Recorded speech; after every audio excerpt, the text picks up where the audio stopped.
반갑습니다. 방금 소개받은 그 한국환경산업기술원 금융지원실 김홍석 실장입니다. 금융만 지원하는 게 아니라 그 외에 이제 사업화 상용화 두 가지 사업을 지원하고 있습니다. 그 중에서 이제 예산적으로 보면은 이제 정책 금액이 워낙 크다 보니까 이쪽에 이제 메인으로 사업이라고 보시면 될 것 같고요. 정책 지원 부분입니다.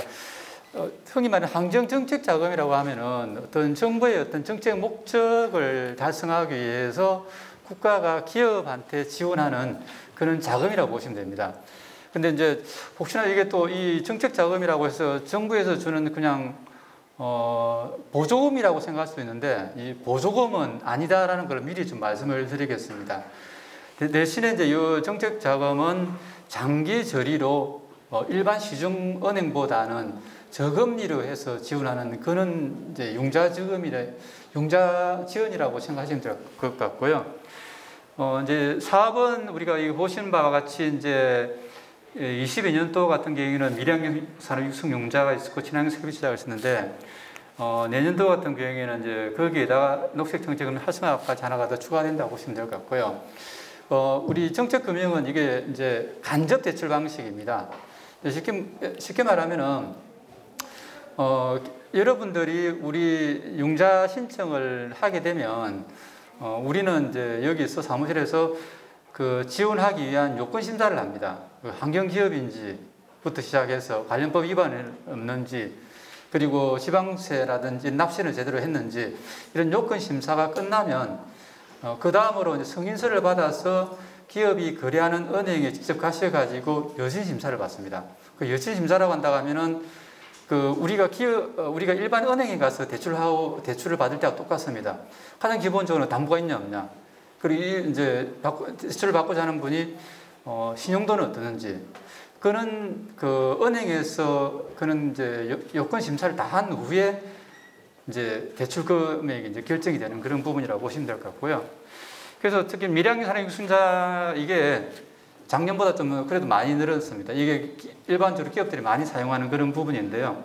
하나씩 좀 설명을 드리면 올해 같은 경우에는 이제 크게 보면 이제 지원 대상이 중소환경산업체가 있고 중소중견 일반기업이 있습니다. 그러니까 중소중견 환경산업체에 지원하는 예산이 보시는 바와 같이 한 2배 정도 되죠.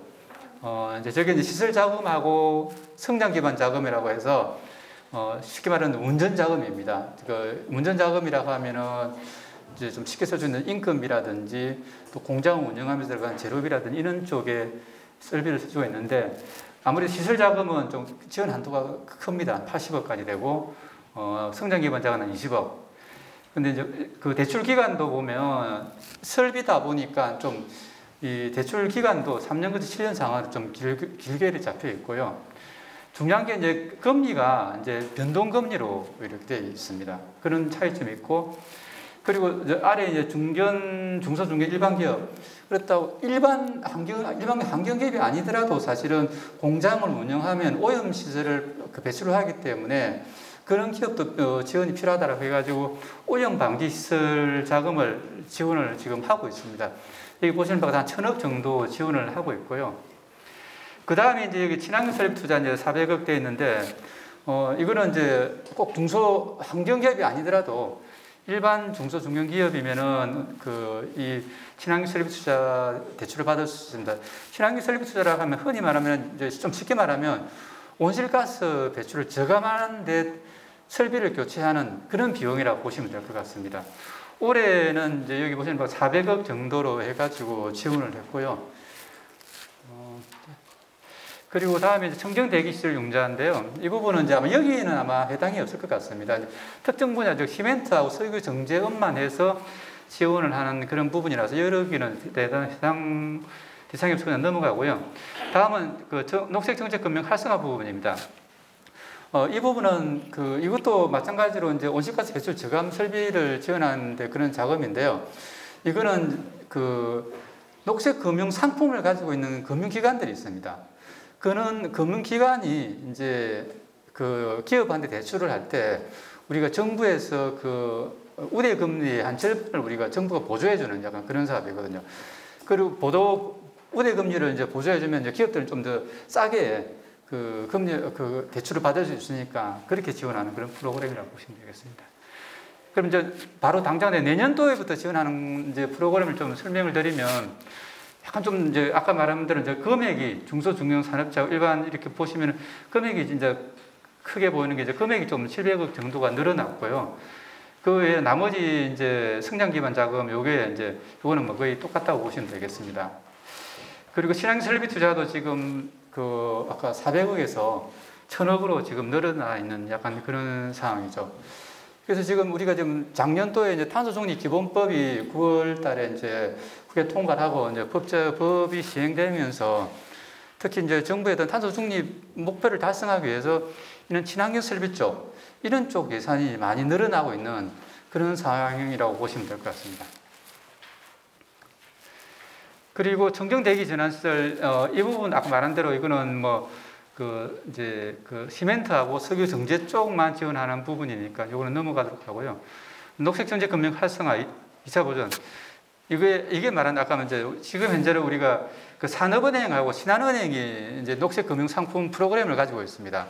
그 두 개 은행하고 지금 현재 협약을 해가지고 기업들한테 이제 그 친환경 설비 있는 거 교체할 때 우대금리로 해서 이자 차익을 지원하고 있는데 그 내년도에는 금액은 더 늘어나 있는 약간 그런 상황이고요. 녹색 금융 활성화 같은 경우에는 그 대중소, 대기업도 우리가 지원할 수 있는 그런 상품이라고 보시면 될 것 같습니다. 그럼 지원 분야가 어떻게 되느냐라고 먼저 간단하게 한번 설명드리면, 우리 중소환경산업체에 지원하는 이 범위랄까 이런 것들은 일반 기업체들한테 지원하는 것보다는 좀 지원하는 분야가 좀 다양합니다. 여기 보시는 바와 같이 시설 설치 자금 같은 경우에는 건축비, 매입 비용, 그리고 실며 차량 운반비, 그리고 기업들 하시다 보면 해외 공장을 설립을 하거나 정축을 하거나 그럴 때도 우리가 시설 설치 자금으로 사용하실 수가 있습니다. 단 예를 들면 공장을 증축하고 확장하기 위해서 토지 매입을 한다. 그거 인정 안 됩니다. 그리고 그에 따른 부가가치세 인정 안 됩니다. 그 외에는 다 대부분에 지원한다고 보시면 될 것 같고요. 성장 기반 자금, 이거는 아까 말씀드린 대로 공장 운영하면서 들어가는 가장 쉽게 쓸 수 있는 인건비라든지 원재료 구입비라든지 이런 쪽에 좀 폭넓게 쓸 수 있는 그런 예산이라고 보시면 될 것 같습니다. 그리고 오염 방지시설 자금은 이거는 꼭 환경기업이 아니더라도 일반 기업이 공장을 운영하면서 다양한 이런 폐수든 대기든 이런 오염 물질을 배출할 수 있으니 그런 쪽에 지원하는 그런 예산이라고 보시면 될 것 같고요. 지원 범위는 다양합니다. 우리가 크게 흔히 말하는 대기 수질 폐기물, 토양 이런 부분, 이제 오염을 유발시키는 그런 부분에 대해서는 대부분 다 포함되어 있다라고 보시면 될 것 같습니다. 친환경 설비 투자 쪽인데요. 이 부분은 아까 말한 대로 온실가스를 저감할 수 있는 그런 설비 교체. 예를 들면 이제 우리가 보일러라든지 이런 것들도 오래되면은 그 기능이 많이 떨어지고 효율이 떨어지기 때문에 그런 걸 교체를 한다. 그런 것 다 가능하거든요. 그래서 이런 분야로 해서 지원을 받을 수 있다라고 보시면 될 것 같고요. 그리고 참고로 쭉 보시기 바랍니다. 지금 제가 다음 그 사업화도 해야 되는데 시간이 얼마 남지 않아서 요거는 그냥 참고로 이렇게 보시면 될 것 같습니다. 그러면 신청을 어떻게 하느냐? 이 부분은 좀 말씀드려야 될 것 같은데요. 융자 공고는 우리가 보통 1월 달에 이제 공고를 냅니다. 1월 달 공고를 내고 접수는 보통 우리가 한 2월부터 이제 이렇게 대부분 받거든요. 그리고 받게 되면 우리가 서류 심사를 합니다. 아까 요건 심사. 요건 심사는 우리가 접수되면은 우리가 한 일주일 이내를 하죠. 하게 되면 우리가 승인서를 발급하면 기업은 그 승인서를 가지고 은행에 가서 그러니까 기업이 거래하는 금융기관에 가서 우리가 승인한 승인서를 가지고 이런 정도의 사업비를 대출을 받고자 합니다라고 진짜 상담을 해야 되고요. 그게 확정이 되면은 이제 그 거래은행에서 필요한 만큼 그 대출을 받으실 수가 있고 그 대출을 받게 되면은 우리가 그냥 이렇게 그냥 대출만 해주는 게 아니라 또 중간에 중간점검을 나갑니다. 중간점검 왜 나가느냐? 처음에 대출을 받을 때에는 오염 방지 설비를 설치를 하겠다고 했는데 그 돈을 다른 목적으로 썼다. 그럼 우리가 현장 가서 확인하고 목적 외에 그 비용 지출을 해가지고 전액 간수를 해버립니다. 그래서 항상 그거는 목적에 맞게 써야 되는 그런 부분이 있고, 또 사업이 완료가 돼도 우리가 현장을 갑니다. 최종적으로 다 이게 완료가 되어 있는지. 그리고 이게 다 끝나게 되면은 이제 원리금 상환, 아까 3년까지 7년 상환, 뭐 이런 식으로 저 이자 3년 냈다가 또 나머지 7년 동안은 이자하고 원금하고 같이 상환하는 약간 그런 구조로 되어 있다라고 보시면 될 것 같고요. 그리고 지금 이제 현재 이런 그 융자 관련된 정보를 좀 쉽게 좀 받아보시려고 하면은 그 우리 대부분 다 카톡은 지금 대부분 다 하지 않습니까? 우리 카톡에 들어가셔가지고 카톡 메신저에 들어가셔가지고 검색해서 환경정책자금이라고 하시면은 그 아래 이제 환경정책자금 융자지원 사업이라고 해가지고 그런 거 선택을 할 수가 되어 있거든요. 저 카카오 메신저에 저 등록을 해놓으시면은 우리가 수시로 보내는 이제 정책자금 관련된 그런 정보들을 쉽게 받아보실 수가 있고요. 그리고 지금 또 홈페이지를 가서 여기 아래에 보시면은 그 kt.or.kr가 로원이라고 되어 있는데 여기 들어가시면은 우리 융자 요강이랄까 사업에 대한 자세한 내용들이 다 들어가 있습니다. 그래서 이걸 활용하시면 될 것 같고요. 그리고 참고적으로 올해 우리가 이제 접수를 받을 때 우리가 매월 받았는데 미래환경 산업 육성 융자 같은 경우에는 한 1시간 이내에 다 마감이 되어 버립니다. 그 정도로 좀 잘 나가는 그런 융자금이고요. 그래서 만약에 신청하시려고 하면 모든 준비를 다 해놓으시고 한번 연습도 해보시고 그러셔가지고 한 10분 이내에 모든 게 마무리 안 되면은 아마 못 받을 수도 있는, 그래서 그런 쪽 미리 한번 준비를 해보십사라는 말씀을 드리겠습니다. 다음은 사업화 지원 사업입니다. 이 부분은 우리가 이제 우리 원에서는 보통 R&D를 지원을 하고 나면은 이제 후속으로 지원하는 게 우리 사업화 지원이지 않겠냐라는 그런 생각입니다. 이 사업화 지원의 자격 요건이 뭐냐면 R&D를 해서 성공을 판정한 기업이거나 아니면은 그 관련된 환경 분야의 관련 기술이 있어야 됩니다.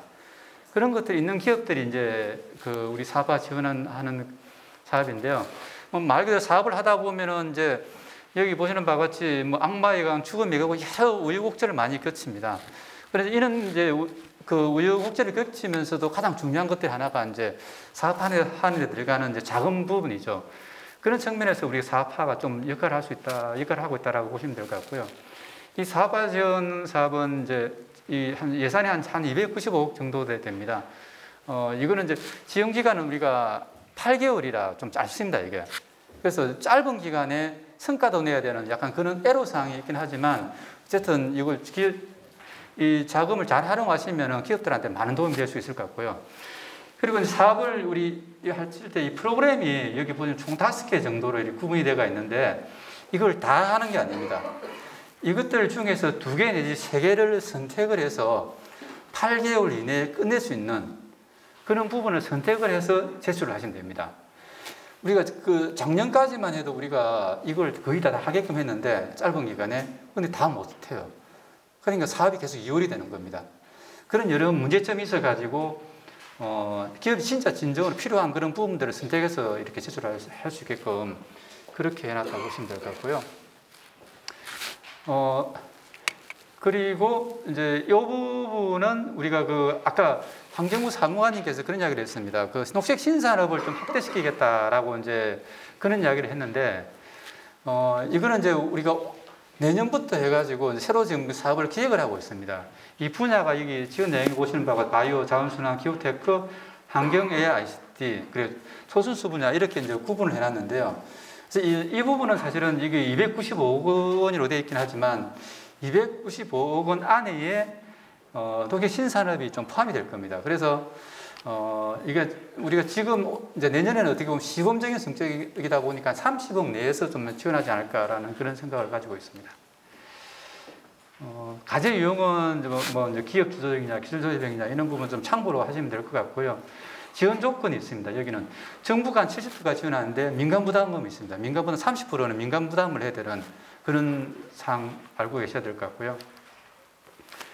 그리고 또 하나가 이제 이 사업을 하게 되면은 정부에서 지원하는 모든 사업들은 항상 보면은 성과 지표를 있습니다. 우리 이 사업화 지원 사업의 성과 지표는 그 매출액 4.15배 이상, 그리고 신규 이용을 해야 된다는 그런 이제 기본적인 그 성과 목표들이 있는데 이런 것들을 잘 아셔야 될 것 같고요.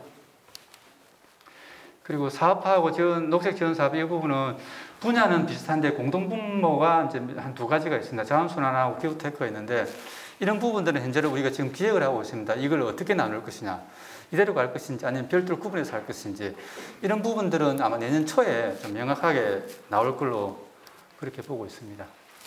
자격 요건은 아까 말씀드린 대로 사업화 지원 부분은 R&D를 해야 돼. 성공을 판정을 받았거나 관련 특허나 이런 게 있어야 되고, 녹색 신산업은 사실은 이런 자격을 최대한 완화하려고는 하는데 이게 지금 환경부하고 협의하고 있는 상황이라서 아직 결정된 건 없긴 하지만 내년 1월 초까지는 마무리될 것으로 보고 있습니다.